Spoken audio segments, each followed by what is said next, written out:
Do you ever feel out of balance? Today I'm here to talk about staying in balance. No, we're not doing yoga. Today we're going to talk about energy balance. Energy balance is when you balance the energy you take in from your foods with the energy you burn through your activities. Now, just like a car needs gas to run, our bodies need energy to keep us going all day long. Our body gets that energy from our food and our beverages. And the way that energy is measured is by calories. So when you look at a package of food and it has a certain number of calories, that calories represents the amount of energy that's in that food.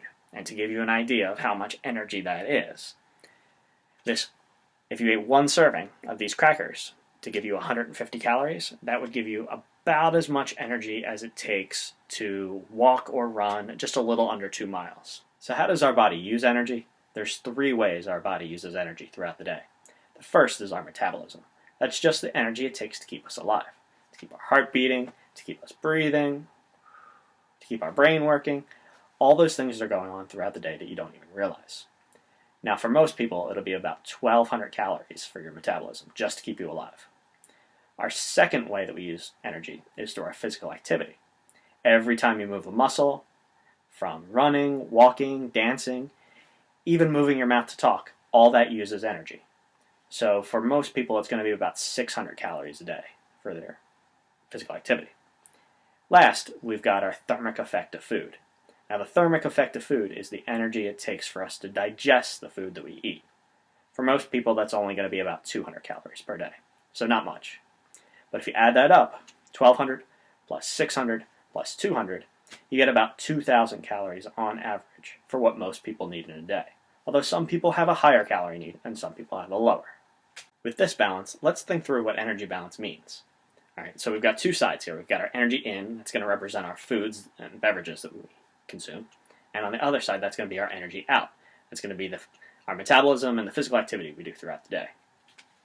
So let's go through a whole day and see if we remain in energy balance. So we wake up, the first thing we might do is grab breakfast.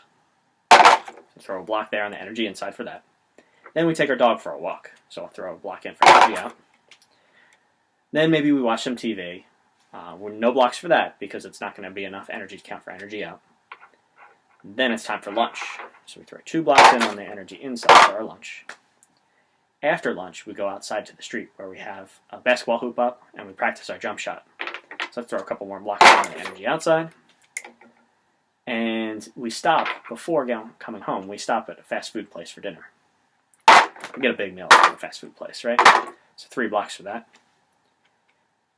Then after dinner, we FaceTime our best friend for a little dance party. Okay. And we have a snack before bed. And let's throw in 2 more blocks for our metabolism. Oh, look, 7 on each side. We're in balance. All right, that's the way our body prefers, is to balance the energy in with our energy out. What happens when we're not in balance, when one side is greater than the other? So let's see what happens if, instead of that dance party, we sat and played video games all night. All right, now we've got 2 extra blocks that we didn't burn off. Our energy inside is higher than our energy outside. By these 2 extra blocks, our body stores that extra energy as fat and we gain weight. Now let's see what happens if, instead of going to a fast food restaurant, getting a greasy fast food meal for dinner, we stayed at home and ate light. Now we've got 2 extra blocks that we didn't take in on our energy inside. Right? And our energy in is less than our energy out. Our body needs to get that energy from somewhere. It burns our stores of energy that we already have in our body, and we lose weight. But our body likes to stay in balance, with the energy in equal to the energy out. So how do we tell how much you need every day to stay in balance? So how can I tell how much I need every day? Well, you can use what's called the MyPlate Plan Calculator. If you pull up any web browser and search for MyPlate Plan Calculator, it's the first result that comes up. And you scroll down, and there's this little widget here on the side. And if you enter your information here in this little widget, it'll tell you both how much energy you need every day and how much you need from each food group. So let's say for this example, we've got a 19-year-old female who's 130 pounds, 5 feet, 4 inches tall and active for 30 to 60 minutes a day.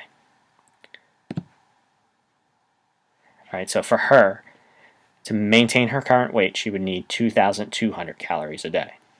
And if we click on this, it'll tell you how much you need from each food group. Right? So it has listed by group how much you need from each group. So the fruit group, you've got 2 cups, vegetable 3 cups, grains 7 ounces, protein 6 ounces, and dairy 3 cups. And it also tells you how much 1 cup or 1 ounce counts as.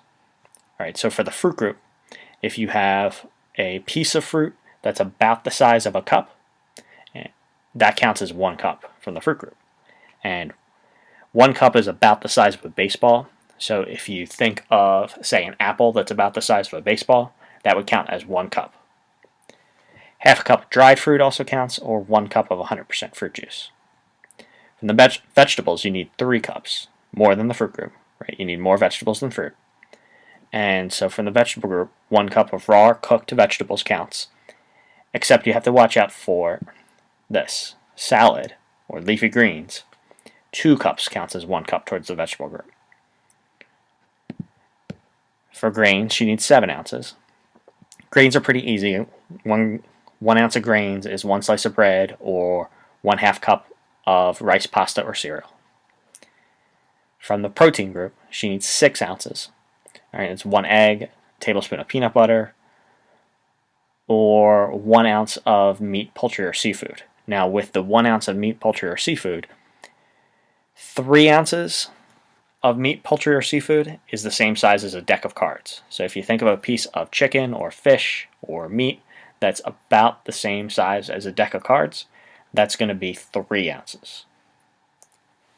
And from dairy, she needs 3 cups, and that's pretty standard for most adults, and teenagers need 3 cups a day from the dairy group. And from the dairy group, 1 cup counts as 1 cup of milk, 1 cup of yogurt, 1 cup of alternative milks. It says soy beverage here, but almond milk or rice milk or oat milk or coconut milk, they all count too. Or 2 ounces of processed cheese, or an ounce and a half of regular cheese. So you can see that by going to the My Plate plan, it'll show you how much you need from each food group to stay healthy every single day. Remember to stay in balance. Calories in equals calories out. Stay safe and stay healthy, everyone.